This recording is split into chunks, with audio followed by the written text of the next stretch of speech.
assunto polêmico. E eu vou falar que é polêmico porque lá no início eu e Pedro discordamos muito disso, muito. Mas eu tenho certeza que hoje ele entende o que eu vou falar aqui para vocês agora. Vigiar ou não meus concorrentes. Eu vou te dar aí 2 segundos para pensar se você vigia ou não seu concorrente.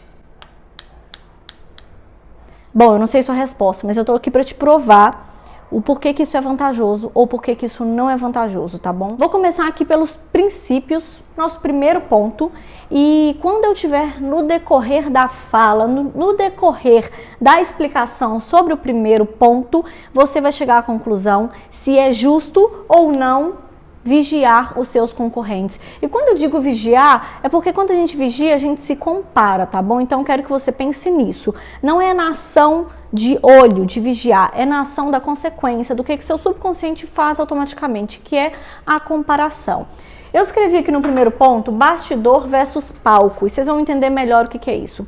Eu e Pedro fizemos um curso muito fantástico de um cara muito foda, e foi nesse curso que eu descobri isso que eu vou falar pra vocês agora. Vocês já foram num teatro? Quando a gente vai num teatro ver uma peça, a gente senta na cadeira e tem lá todo aquele palco lindo, maravilhoso. Tem aquelas pessoas lá fazendo teatro, compondo aquela peça magnificamente. É tudo perfeito. E quando o teatro acaba, a gente aplaude e a gente vai embora. E sabe o que acontece nesse momento? As cortinas se fecham. E eu não sei se você já teve a chance, mas se você pudesse olhar pela beiradinha da cortina, você veria uma loucura.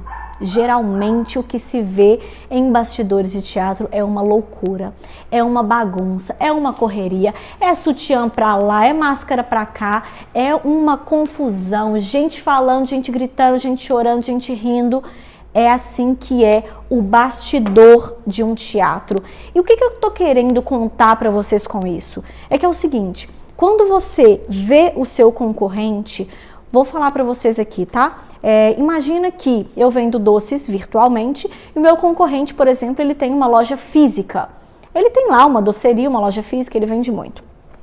Você quer futuramente chegar no ponto que ele chegou, uma loja física. Então, obviamente, você vai ser esperto e vai determinar quem é o seu concorrente. É quem está um passo além de você ou quem está aqui junto com você um passo atrás. A gente quer como concorrente quem está um passo além, porque isso estimula a gente a chegar lá, correto? Isso definido, então beleza. Você vende na internet e você conhece alguém na sua cidade que tem uma loja física, uma doceria e que ela vende vários produtos lá. Quando você vigia esse concorrente, sabe o que acontece? Você está enxergando isso daqui dele. Bastidor. Mentira, é palco. Me ajuda para rir. Sabe o que acontece? Você está enxergando isso aqui dele, ó.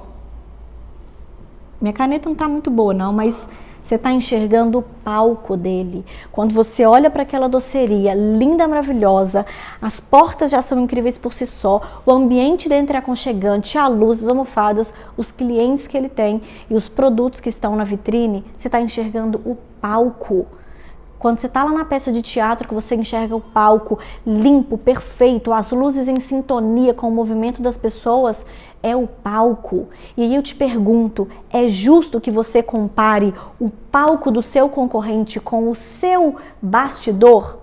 Porque o que você mais enxerga do seu negócio é o bastidor, é a produção, é a correria, é o que dá errado, muito além do que dá certo na maioria das vezes. Então eu te pergunto, é justo que você compare o palco do seu concorrente com o seu bastidor? Acredito que não. É injusto com o seu negócio, é injusto com a sua coragem, com a sua persistência.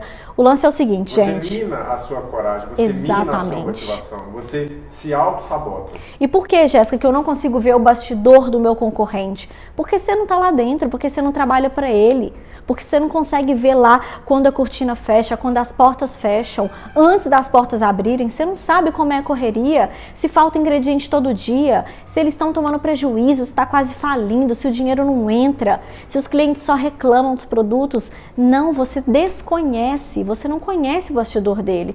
Então, gente, vigiar ou não seus concorrentes. É injusto com você e com o seu negócio que você compare. Se vigiar para você é comparar, eu te afirmo, é injusto que você compare o palco do seu concorrente com o seu bastidor, com o seu interno, com o seu dia a dia, tá bom? Acho que ficou bem claro. Você concorda comigo, amor? Eu concordo, porque muito difícil você ver o seu próprio palco. A gente sempre tende a ver mais o que está dando errado e comparar com o que dá certo do outro. Exatamente. Mas se você não tiver maturidade suficiente, você tende a se auto-sabotar e você vai machucando, vai minando a sua coragem. E vai desanimando até fechar as portas. E o seu concorrente, que às vezes estava pior do que você, acaba saindo na frente porque você desanimou e ele te perdeu como concorrência. Fica a dica aí. Galera, segundo ponto, vigiar ou não meus concorrentes. Presta atenção nisso.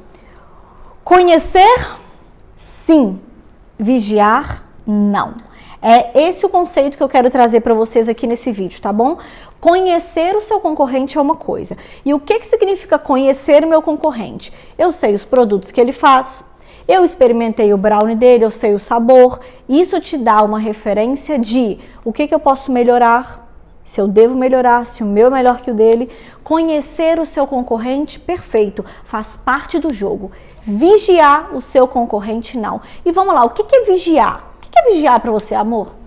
É ficar bisbilhotando, ficar sempre comparando, ficar sempre fazendo tudo que ele está fazendo. Isso, todos os dias. Vigiar é diário, é diariamente. É tipo o stalkear mesmo. Exatamente. Você quer fazer tudo que ele quer fazer. Literalmente. E aí que mora o perigo.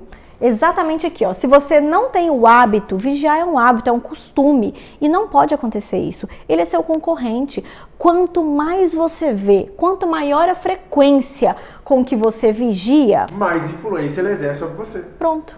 E o que significa exercer influência sobre você? Você inconscientemente vai querer começar a produzir e a fazer o que ele está fazendo. Dando certo ou não, porque afinal você só enxerga aqui, ó, você acha que tá dando certo, mas você não sabe se a estratégia é ruim, se a estratégia é errada, mas você tá vigiando tanto, que a influência que ele tá exercendo em você faz você enxergar só o palco dele. Aí você começa a trazer para o seu bastidor, e aí o negócio desanda. Então, fica a minha dica aqui, ó, você deve conhecer sim, mas vigiar não. Terceiro ponto, gente, por que conhecer sim? Porque te traz parâmetros. Se você é novo aí no negócio de brownie na sua cidade, mas você sabe que tem uma loja que vende brownie, que é especialista em doces no geral, ou mesmo que ela seja só em brownie também, que eu acho muito difícil, você precisa tirar um parâmetro. Por quê? Porque as pessoas na cidade já conhecem esse local. Você precisa ter um parâmetro de preço e de sabor, para você saber qual nível de qualidade você tem que atingir, que você tem que superar, ou saber que o seu produto tá ok, que tá perfeito. Então, conhecer o seu concorrente te dá parâmetros, principalmente um parâmetro de preço, porque afinal a gente já sabe que não é o parâmetro que determina o seu preço, mas é a sua precificação, é aqui no seu bastidor, quando você senta e você entende quanto % de lucro você tem naquele produto, de acordo com os insumos que você compra, de acordo com a qualidade que o seu brownie tem, por exemplo.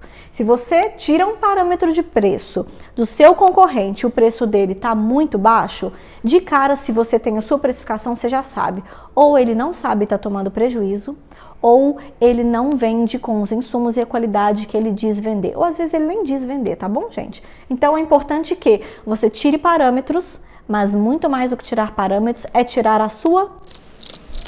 Mas muito mais do que tirar parâmetros é tirar a sua própria... precificação. É isso aí. Quando você faz isso, tira a prova, você tem uma noçãozinha de como é o bastidor do seu concorrente. Por quê? De duas uma. Se ele, ou ele tem um fornecedor que você ainda não conhece, que vende os produtos, os insumos de qualidade com um preço muito mais baixo, ou ele não tem a qualidade que ele está falando que tem, caso o preço dele seja muito menor ao preço que você precificou lá para poder praticar. Então fica ligado, fica de olho e não deixa que ninguém te engane. Ser autêntico. Qual é o problema da gente vigiar demais, tornar isso frequente, tornar isso um hábito? É que na hora de ser autêntico, a gente trava. Eu vou te dar um exemplo. Se você está criando o seu Instagram agora, começou a observar os concorrentes, está vigiando ali, você tende a criar um Instagram, a criar uma marca com um nome parecido daquele que você já conhece. Ou com as mesmas informações ou bem parecidas por causa da influência que ele exerce sobre você. É isso aí. Por exemplo, aí, a gente tem aí, e geralmente, galera, a marca que está na frente, a marca que lançou-se primeiro, ela tende a ser sempre a referência de nome, ela nunca vai parecer ser a marca que foi copiada. Vou te dar um exemplo, Nike, todo mundo conhece a Nike. Me fala um nome, amor, que você criaria pensando em Nike aí. Taiki, por exemplo. Smike. Tá entendendo? Então, a marca fajuta sempre vai ser a sua, porque a Nike foi criada primeiro. Então, tome cuidado e consiga ser autêntico, se esforce para ser autêntico quando você já tiver muitas referências na cabeça, tá bom? Então, conheça. E, gente, tudo no início parece ruim, tá? Depois que as coisas vão ficando legal. Expert Brown no início parecia estranho, aí depois foi ficando legal. Pralinê parecia estranho, depois foi ficando legal. Você tem que pensar assim, ó, agora que só minha boca que tá falando parece estranho, mas quando estiver na boca de todo mundo, vai parecer legal, o negócio vai pegar, vai dar tudo certo, tá bom? Então, tenha um nome que seja claro, que seja tranquilo de ser pronunciado, apesar de que às vezes a gente vai contra tudo isso, né? Mas é porque tem um motivo, tem uma razão por trás, mas enfim, encontre seus motivos, suas razões, mas o principal é o seguinte, seja autêntico, não tente copiar nome de quem já existe e já está no mercado, beleza? E autenticidade também nas receitas, né? Nos produtos. Com certeza. Tentar criar...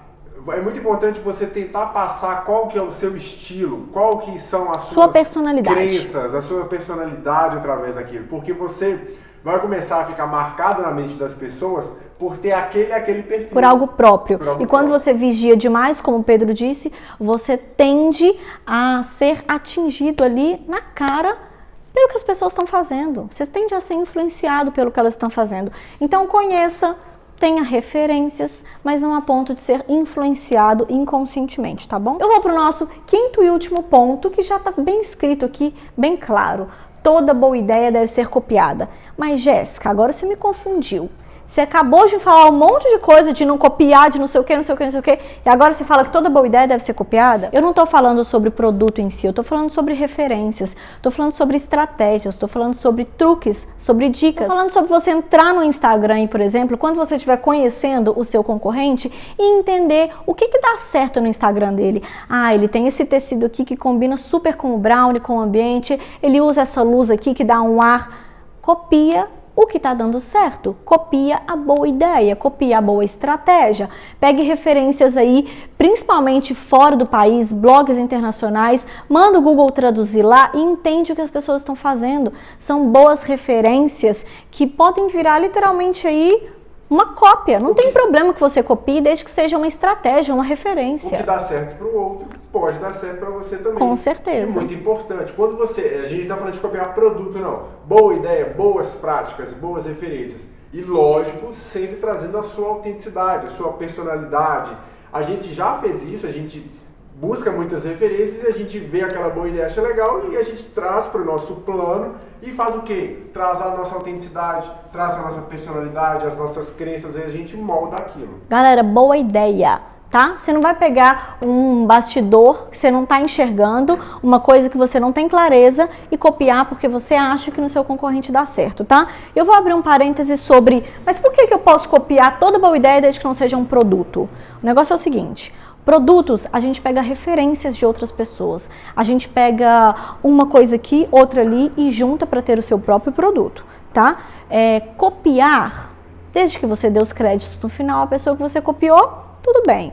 Mas aqui, como que é o nosso processo de criação, por exemplo? Inclusive, eu prezo muito pelo processo de criação e não por um processo de cópia, de ficar em busca de referências e copiar. As referências servem para te guiar, tá bom? Uma junção que vem a partir de muito estudo. Exatamente. Você pega muitas referências, junta com sua personalidade, com coisas que você gosta e aplica e cria-se um produto seu, beleza? Ficou claro, ficou transparente, toda boa ideia deve ser copiada. Eu acho sim que deve ser copiada. Estratégias que estão dando certo, detalhes, truques, vai lá e copia, não tem problema nenhum, ninguém vai te julgar por isso. Sabe por quê? Porque todo mundo faz isso. Aquele cara que você acha que ele criou a ideia, geralmente ele copiou de outra pessoa. Então não se acanhe não, vai lá e faça seu negócio dar certo. Alguma dúvida, amor? Nenhuma, tudo esclarecido. Galera, é isso aí. Espero que vocês tenham gostado. Até a próxima. Beijo.